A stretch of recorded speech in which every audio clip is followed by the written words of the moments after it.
Outstanding এবং brilliant. Nazmul Hossain শান্তর 60 বলে 101 নট আউট, 168 স্ট্রাইক রেট, 10টা 4, 5টা 6। এরকম একটা ইনিংস বিপিএল এর শুরুর দিনই নাজমুল হোসেন শান্তর ব্যাট থেকে দেখা যাবে, এটা কেউই হয়তো চিন্তা করেননি।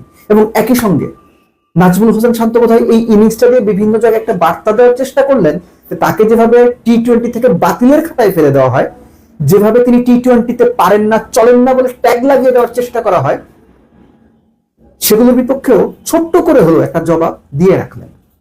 এবং যেভাবে তিনি ইনিংসটা সাজিয়েছেন, প্রথম 26 বলে যখন 31 রান, তখন আমার আশপাশের অনেককেই বলতে শুনেছি, কেননা শান্তকে ট্রল করে তো মজা, শান্ত ট্রলের পাত্র আপনাদের অনেকের কাছে।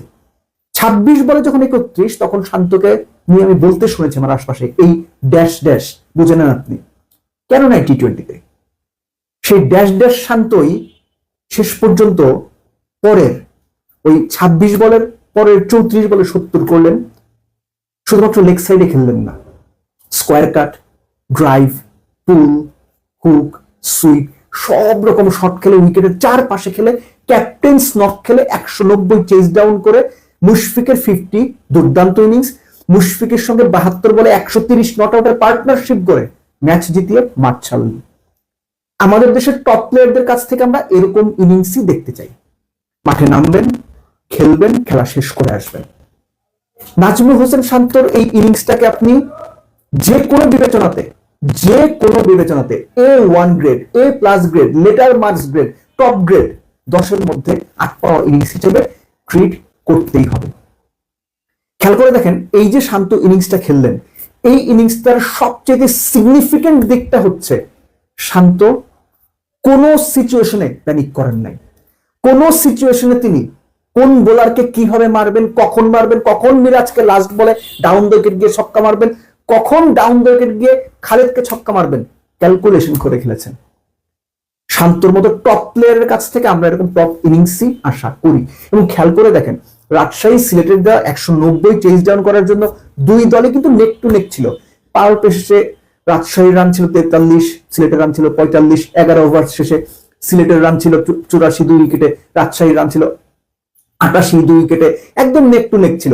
মিডল ওভার্স যেভাবে নিয়ন্ত্রণ করে দুই দলই খেলেছে, সেটা আসলে বাংলাদেশ ক্রিকেটের জন্যই খুব দারুণ একটা সাইন, কেননা দুই পক্ষেই ছিলেন বাংলাদেশের ব্যাটাররা। খেয়াল করে দেখেন, সিলেট পাওয়ার প্লের পরে মিডল ওভারে 93 রান তুলেছে 2 উইকেটে, সেখানে 106 রান তুলেছে রাজশাহী। এই যে 13 রানের ডিফারেন্স, এটা রাজশাহীকে একটা মাইলেজ দিয়ে এগিয়ে দিয়েছে। এর সঙ্গে আপনি যোগ করে নিন পারভেজ ইমনের 33 বলে 65 নট আউট, এবং পারভেজ ইমন 4 নম্বরে নেমে ইনিংসটা খেলেছেন। এটা বাংলাদেশ ন্যাশনাল টিম ম্যানেজমেন্টের জন্য একটা নতুন সম্ভাবনা হয়তো তৈরি করবে, যেখানে জাকির আলী অনিক, নুরুল হাসান সোহানরা ব্যর্থ হচ্ছেন। বাংলাদেশে আমরা প্রায় এই কথাটা বলি যে 3 থেকে একদম 7 পর্যন্ত কোনো লেফটি নাই। এই 4 নম্বরে ব্যাট করার মাধ্যমে পারভেজ হোসেন ইমনও কি একটা বার্তা দিয়ে দিলেন কিনা যে তিনিও হয়তো একটু চেষ্টা করলে ওই জায়গাতে সেটেল করে যাবেন। তিনিও শান্তর মতো শুরুতে স্লো খেলছিলেন। প্রথম কত আপনার 11 বলে বোধহয় তার রান ছিল 14, পরে 41 রান তিনি করেছেন 22 বলে। অর্থাৎ দুই পক্ষে বাংলাদেশের দুই ব্যাটারদের দুর্দান্ত পারফরমেন্স করেছেন। সেটাই এই বিপিএল এ এখনো পর্যন্ত শুরুর দিনের শুরুর ম্যাচ হিসেবে সবার মনে একটা দারুণ আশার সঞ্চার করবে। But above everything Nazmul Hossain শান্তর ইনিংস, সেই সঙ্গে মুশফিককে একটা আলাদা করে ধন্যবাদ দিতে হবে যে তিনি যে 50 করে নট আউটটা থাকলেন, যেভাবে শান্তকে সাপোর্ট দিলেন, এই ইনিংসটা দেখে বাংলাদেশের ইয়াংস্টার যারা আছেন তাদের শেখার অনেক রসদ মুশফিক নিজেই দিয়ে গেলেন। কিন্তু দিন শেষে নায়ক নাজমুল হোসেন শান্ত। চলুন শান্তকে আবার ট্রল করি।